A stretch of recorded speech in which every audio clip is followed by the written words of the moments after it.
रोज रात में शुद्ध सरसों का तेल शरीर के इन 4 अंगों पर लगा लेना। शरीर के सारे रोग गायब हो जाएंगे, तन बदन महक उठेगा। शरीर के इन 4 अंगों में यह तेल लगाइए, आपका शरीर स्वतः ही अपनी बीमारियों को नष्ट कर देगा, यानी कि वह खुद ही ठीक कर लेगा। तो वह 4 अंग कौन कौन से हैं और हमें कौन सा तेल लगाना है, तो जानने के लिए इस वीडियो को ध्यान लगाकर पूरा जरूर सुने। आज के वीडियो को सुनकर आप अपने जीवन को हमेशा के लिए स्वस्थ और सफल बना सकते हैं। इस जानकारी से पहले सुनते हैं एक संत की छोटी सी कहानी। एक दिन एक राजा एक संत के पास आया। संत के आश्रम में बहुत भीड़ थी। राजा ने संत से अनुरोध किया कि वह एकांत में उनसे कुछ कहना चाहता है। संत ने कहा, सर्वत्र एकांत जो कहना है वो यही कहो। फिर राजा ने कहा कि हे महात्मा, मैं संन्यास लेना चाहता हूँ।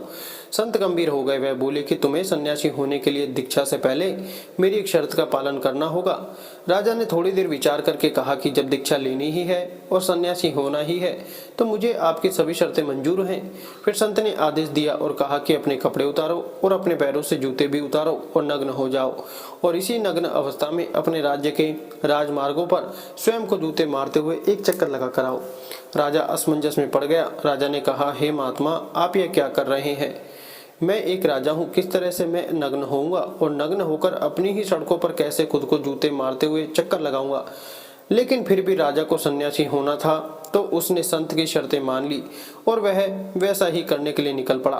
राजा ने वैसा ही किया। वह नग्न होकर स्वयं को जूते मारते हुए राज्य की सड़कों पर चलने लगा। और उधर राजा के चले जाने पर एक शिष्य ने उन संत से कहा कि गुरुदेव, जब हम आपसे दीक्षा लेने आए थे तब तो आपने ऐसी कठोर शनु नहीं लगाई थी। आप तो स्वयं करुणा के अवतार हैं, फिर आपने उस राजा के साथ ऐसा कठोर व्यवहार क्यों किया? तब वह संत बोले, जब तुम लोग संन्यास लेने आए थे तब तुम्हारे अंदर अहंकार बहुत बड़ा नहीं था, इसलिए तुम लोगों से घर घर से भिक्षा मंगवा कर ही काम बन गया। यह तो एक बड़ा राजा है, इसका अहंकार भी बहुत बड़ा है, इसलिए जितना बड़ा रोग उतनी बड़ी दवाई, इसलिए महारोग की दवाई भी अधिक शक्तिशाली होती है। इसी कारणवश मैंने राजा की परीक्षा भी उतनी ही कठिन ली है। राजा जब इस दशा में अपनी ही प्रजा के सामने से गुजरेगा तो उसका अहंकार चूर चूर हो चुका होगा। राजा ने शाम तक शर्त पूरी कर ली और उन संत के चरणों में आकर गिर गया और कहने लगा, अब तो मुझे आप दीक्षा देकर मुझे सन्यासी बनाएं। संत ने राजा के सिर पर मुकुट रखा और कहा कि अब तुम्हें सन्यास लेने की जरूरत ही नहीं है। जाओ और कर्ता भाव छोड़कर साक्षी भाव से राज करो। अब तो तुम राजस्व हो चुके हो, अब तुम राजस्व हो। देखिए किस तरह से उन संत ने एक राजा को उपदेश दिया और राजा का जीवन धन्य हो गया। अब जानते हैं स्वास्थ्य से संबंधित बहुत ही महत्वपूर्ण जानकारी। क्या आप जानते हैं कि यह हमारा शरीर किससे बना है? यह सबसे पहले जानना बहुत जरूरी है। और हमारे शरीर में कौन से 3 दोष पाए जाते हैं? हमारा शरीर 5 तत्वों से बना है और हमारे शरीर में 3 दोष पाए जाते हैं, वात दोष, पित्त दोष और कफ दोष। इसे जानना जरूरी है क्योंकि यह हर एक बीमारी का कारण होता है, क्योंकि हर एक बीमारी की जड़ यही 3 दोष हैं, इसलिए जानना जरूरी होता है। तो आपके शरीर के सबसे महत्वपूर्ण दोष यह 3 दोष हैं, पित्त दोष, वात दोष और कफ दोष। अगर आपके शरीर वात दोष गड़बड़ हो गया है तो 60 से 70% बीमारी होगी। अगर आपके शरीर का पित्त दोष गड़बड़ हो गया है तो आपके शरीर में 15 से 20% बीमारियां होगी, और यदि आपके शरीर का कफ दोष गड़बड़ हो गया है तो 5 से 10% बीमारी होती है। अब यह तीनों प्रवृत्तियां हमारे शरीर में कब से कब तक रहती है? जब हम जन्म से बाल्यावस्था में रहते हैं, यानी जब हमारा जन्म होता है और 14 साल की उम्र तक हमारे शरीर में कफ प्रवृत्ति ज़्यादा होती है। इस समय कफ ज़्यादा बनता है। यह प्रकृति की देन है। कफ इसलिए बनता है क्योंकि हमारा शरीर वृद्धि करता है। कफ बनना जरूरी है क्योंकि यह कफ हमारे शरीर का बहुत ही महत्वपूर्ण अंग है। बस हमें यह ध्यान देना है, हम अपने बच्चों को ऐसी कोई चीज़ ना दें जिससे उनका कफ और बढ़ जाए, क्योंकि बच्चे उस समय कुछ नहीं जानते। माता पिता को जागरूक होना होगा। बस हमें अपने बच्चों को कुछ भी ऐसी चीज़ नहीं देनी है जिससे उनका कफ और बढ़ जाए। कफ बनने वाली चीज़ें हमें उन्हें नहीं खिलाना है, नहीं तो क्या होगा, कफ से संबंधित जो 5 से 10% बीमारी है जैसे टीबी, दमा, अस्थमा, इस्नोफीलिया, ये सारी बीमारियां इसकी वजह से होती हैं। यह हर माता पिता को ध्यान देना हो। उसके बाद हम आते हैं बाल्यावस्था से युवावस्था में। युवावस्था की आयु कितनी होती है? जब हम 15 साल से 60 साल के बीच में होते हैं। इस समय हमारा शरीर युवावस्था में होता है। इस समय हमारे शरीर में पित्त प्रवृत्ति सबसे ज़्यादा होता है। सबसे ज़्यादा पित्त बनता है। इसलिए हमें यह ध्यान देना होगा कि हम ऐसी कोई भी चीज़ ना खाएं जिससे हमारा पित्त दोष बढ़ जाए। अगर हमारे शरीर में पित्त दोष बढ़ जाएगा तो हमारे शरीर में 15 से 20% बीमारियां होती हैं। इसके बाद आती हैं वृद्धावस्था। 60 साल की उम्र हमारी वृद्धावस्था होती है। इस समय हमारे शरीर में वात दोष बढ़ता है और वात दोष से संबंधित 60 से 70% बीमारियां हमारे शरीर में होती हैं। तो आपको ऐसी कोई चीज़ नहीं खानी है जिससे वात दोष बढ़े। इसलिए इन तीनों दोषों से संबंधित जो भी जानकारी जहां से भी उपलब्ध हो एकत्रित करें और उसे अपने जीवन में लागू करें। और हमेशा इस बात का ध्यान रखें कि इन तीनों दोषों में क्या खाना चाहिए और क्या नहीं खाना चाहिए। इन दोषों को बढ़ाने वाली चीज़ कभी ना खाएं। जब आप इन तीनों दोषों के बारे में जान गए हैं तो अब जान लेते हैं कि आपका शरीर 5 तत्वों से कैसे बना है। आपका शरीर 5 तत्वों से बना है और इन 5 तत्वों में प्रोटीन, विटामिन सारे तत्व आते हैं। अब इन 5 तत्वों में और तीनों दोषों में जो भी कमी आती है तभी आपका शरीर बीमार होता है, अन्यथा आपका शरीर बीमार नहीं होता है। अब आप समझ गए होंगे कि आपका शरीर बीमार होने का क्या कारण है। जैसे कुछ लोग भगवान को दोष देते हैं कि भगवान ने हमें यह कष्ट दे दिया, भगवान ने हमें यह बीमारी दे दी, हमें गैस्ट्रिक अल्सर हो गया, हमें थायराइड, ब्लड प्रेशर, शुगर हो गया। क्यों हो गया? भगवान ने नहीं दिया, आपने खुद पाला है। जब प्रकृति आपको खाना खाने के नियमों का पालन करने के लिए कहती है, पानी पीने के नियमों का पालन करिए, इस प्रकृति के नियमों का पालन करिए, तो आप क्यों नहीं कर रहे हैं? जबकि हमारा शरीर उन्हीं तत्वों से बना है, प्राकृतिक तत्वों से ही तो बना है।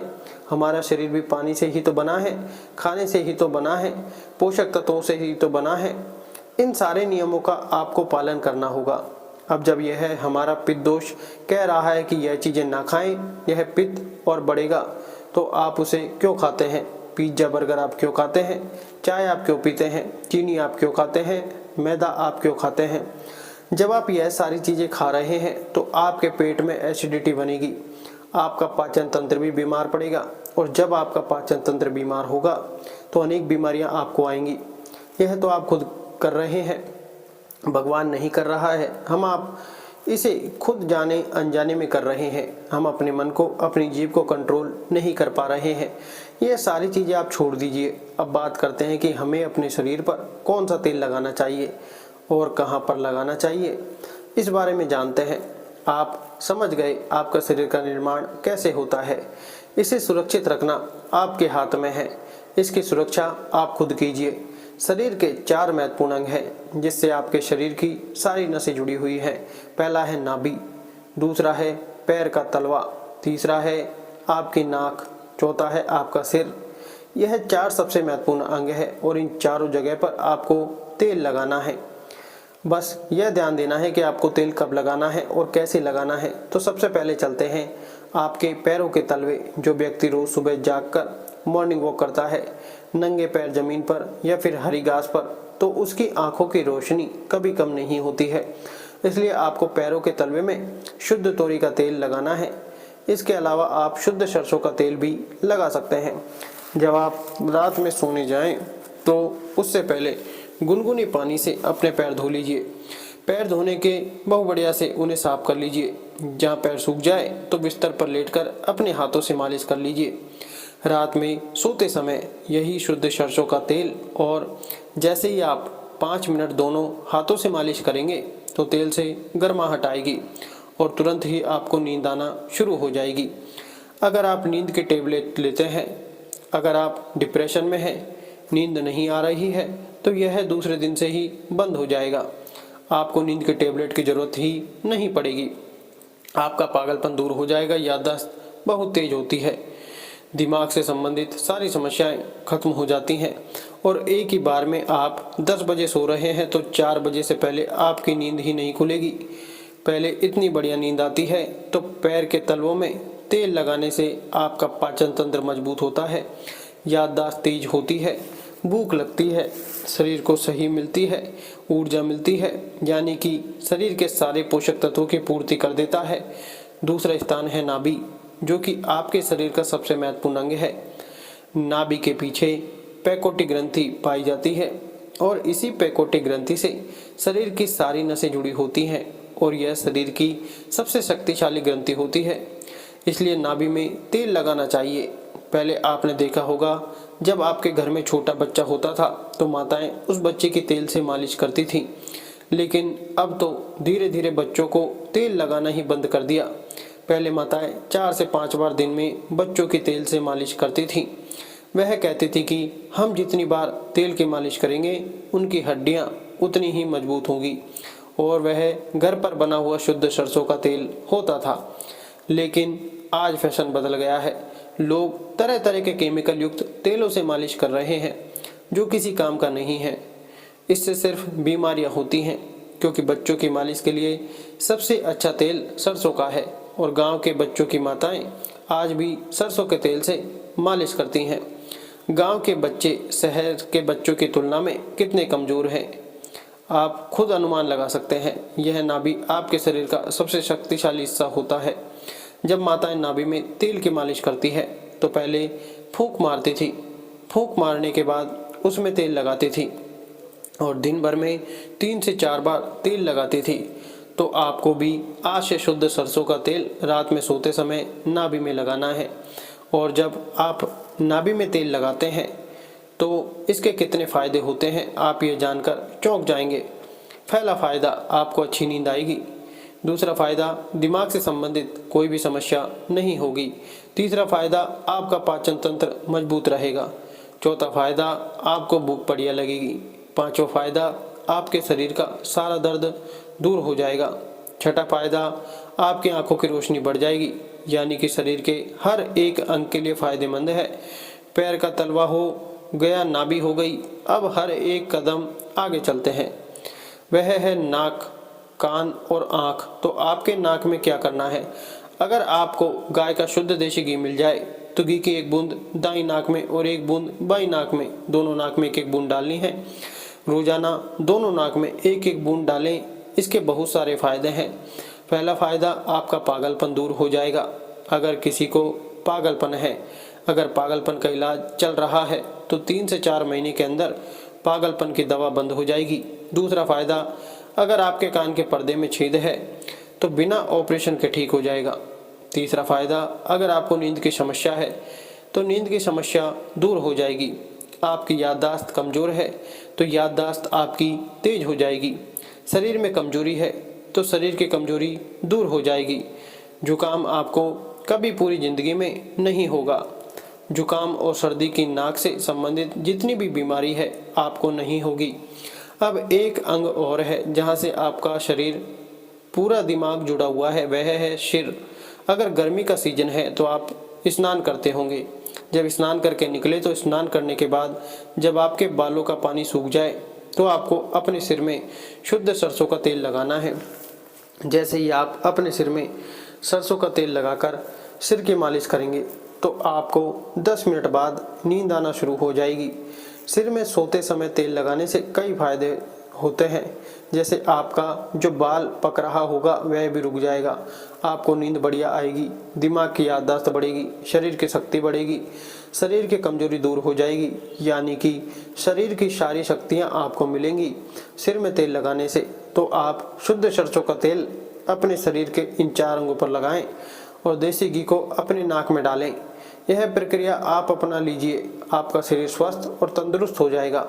हमारा शरीर हमारे ऊपर डिपेंड है, हम इसे किस तरह से रखते हैं। मान लीजिए एक कपड़ा है, आप उसे कितनी सेफ्टी से रखते हैं, खास तौर पर सफ़ेद कपड़ा। आप उसे पहनते हैं, पहनकर बाहर जाते हैं तो आप उसे बचा कर रखते हैं कि कहीं गंदे स्थान पर टक ना हो जाए। सफ़ेद कपड़ा है, इसमें दाग लग जाएगा, कितना बचा बचा कर चलते हैं और फिर आहें की खूंटी में निकाल कर आराम से टांग देते हैं, जिससे उसमें दाग नहीं लगता है, और फिर अगले दिन पहनते हैं और उसको ध्यान से प्रेस वगैरह करते हैं। ठीक उसी प्रकार इस शरीर की देखभाल आप खुद कीजिए। जितनी आप इस शरीर की देखभाल करेंगे उतना ही आपका शरीर स्वस्थ व निखेज बना रहेगा। आप प्रकृति के नियमों का पालन करिए। आज से और अभी से आप इन 4 जगह पर तेल लगाना शुरू कर दीजिए। धन्यवाद।